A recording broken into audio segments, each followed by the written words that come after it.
Lorsque Moshe est descendu du mont Sinaï, tenant en main les tables de la loi, il les brisa intentionnellement, après avoir constaté que le peuple juif servait une idole, un veau d'or. Rachi précise que cet acte fut approuvé et apprécié par Dieu. Par la suite, Moshe a imploré le pardon de Dieu, Dieu accorde son pardon au peuple et donne une seconde fois des tables. Celles-ci ont été placées sur ordre divin dans l'arche de l'Alliance qui se trouvait dans le Saint des Saints du sanctuaire, et à côté de ces secondes tables demeuraient les débris des premières tables cassées par Moshe, comme le Talmud le rappelle dans le traité Baba Batra en page 14b, Luchot veshivre luchot munachin ba'aron. Il y avait les tables de la loi et il y avait les débris des tables de la loi, des premières, qui étaient posées côte à côte dans le Aaron. Cela semble très étrange. Pour quelle raison les débris des premières tables qui rappelaient constamment la faute morale des Juifs, et non des moindres, la faute du veau d'or, pouvaient siéger dans le Saint des Saints? En fait, les tables brisées, comme nous l'avons dit, étaient appréciées et approuvées par Dieu. Car si ce n'était pas le cas, elles ne pouvaient être posées dans la même arche sainte, violant ainsi le principe juridique bien connu que l'on ne peut être à la fois partie de la défense et l'accusation. En categor nasa sanegor. On ne peut décréter, et en l'occurrence ici les débris des premières tables qui rappellent la faute, à côté de ce qui pourrait être un sanégor, c'est-à-dire une défense en étant posée de façon élogieuse et relevée dans l'Arche Sainte. Ces deux notions opposées qui ne peuvent cohabiter. Et c'est vrai, si ces morceaux furent indésirables à Dieu, leur place ne pouvait être dans le Aaron, car elle serait là pour accuser et rappeler la faute du veau d'or.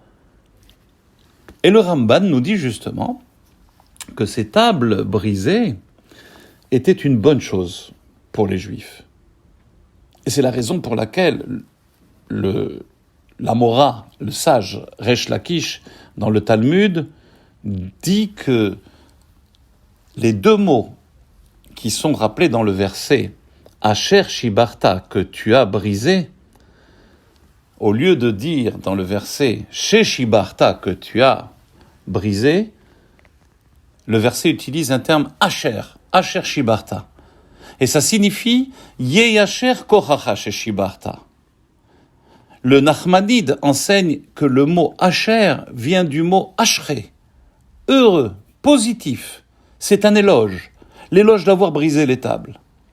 Yeyasher kochacha she Shibarta. Merci d'avoir brisé.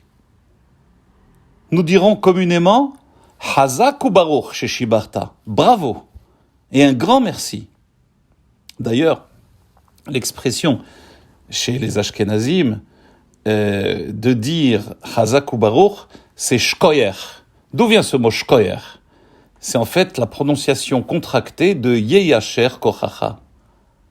Si vous allez dans un office ashkénaze, après une montée de la Torah, on félicite celui qui est monté, ou un Kohen qui vient de bénir l'assemblée, eh bien les fidèles lui adressent un shkoyer, qui veut dire Chazak ou Baruch.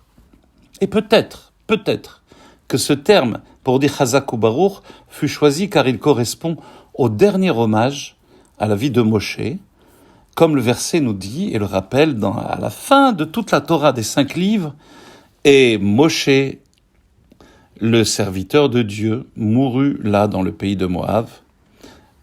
Il ne se leva pas depuis un prophète en Israël comme Moshe Rabbeinu, comme Moshe, que Dieu connaissait face à face. Tous les signes et les merveilles que Dieu a envoyés dans le pays d'Égypte, cette main puissante et ces grandes et terribles actions que Moïse a réalisées aux yeux de tout Israël.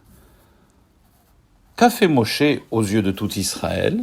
Rashi répond dans son commentaire que son cœur l'a encouragé à briser les tables sous les yeux des Juifs.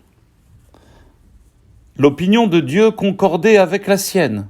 Comme cela est écrit, que tu as brisé Asher Shibarta, j'affirme avec force de les avoir brisés. Et Asher Shibarta, comme nous l'avons dit, d'après Resh Lakish dans le Talmud, nous dit que ça veut dire Asher Yehi Asher Kochacha Shibarta. Ce qui est étonnant, c'est que de tous les miracles que Moshe a réalisés dans sa vie, la sortie d'Égypte, l'ouverture de la mer Rouge, la traversée du désert, etc., on ne retient que cet épisode tragique causé par la faute du veau d'or, et ceci serait l'apogée de la vie de Moshe, qui va conclure les 5 livres de la Torah. Qu'est-ce qui conclut les 5 livres de la Torah? Chazak ou Baruch d'avoir brisé? Moshe n'a pas cassé les tables de la loi parce qu'il était en colère ou qu'il aurait perdu son contrôle. Au contraire, cette brisure fut le début d'un processus de guérison. Avant le veau d'or, les Juifs trouvaient Dieu uniquement dans la perfection spirituelle de la vie. À présent, après la terrible faute d'avoir créé un veau d'or, l'espoir pour autant n'a pas été perdu. Maintenant, les Juifs peuvent trouver Dieu dans des morceaux brisés d'une histoire qui était autrefois parfaite. Et là, Moshe enseigne aux Juifs le plus grand message du judaïsme. Que la vérité peut émaner d'une vie spirituelle parfaite et perfectionnée, mais pas seulement. Elle peut aussi émaner de morceaux brisés.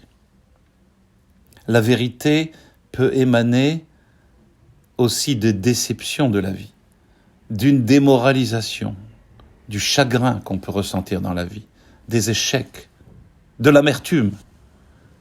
Les tables brisées possèdent aussi la lumière de Dieu et leur place dans le Saint des Saints, dans l'Arche Sainte, est acquise. Et Dieu dit à Moshe, merci de les avoir cassés. Les morceaux représentent les morceaux brisés de l'existence et contiennent une lumière qui leur est propre. La sainteté ne se trouve pas uniquement dans la plénitude, elle se trouve aussi dans les expériences brisées de la vie qui nous réduit parfois en poussière. Comme il est dit dans le Shmoneh Esrei, dans la prière que nous faisons au quotidien, à la fin du Shmoneh Esrei, Venafshi ke'afar la kol tiyeh. Lorsque mon âme ressent cette déconvenue, cette décomposition comme la poussière de la terre, alors je suis à même de demander Petach libi betoratecha. Ouvre mon cœur dans ta Torah, dans la lumière de la vie. Shabbat Shalom.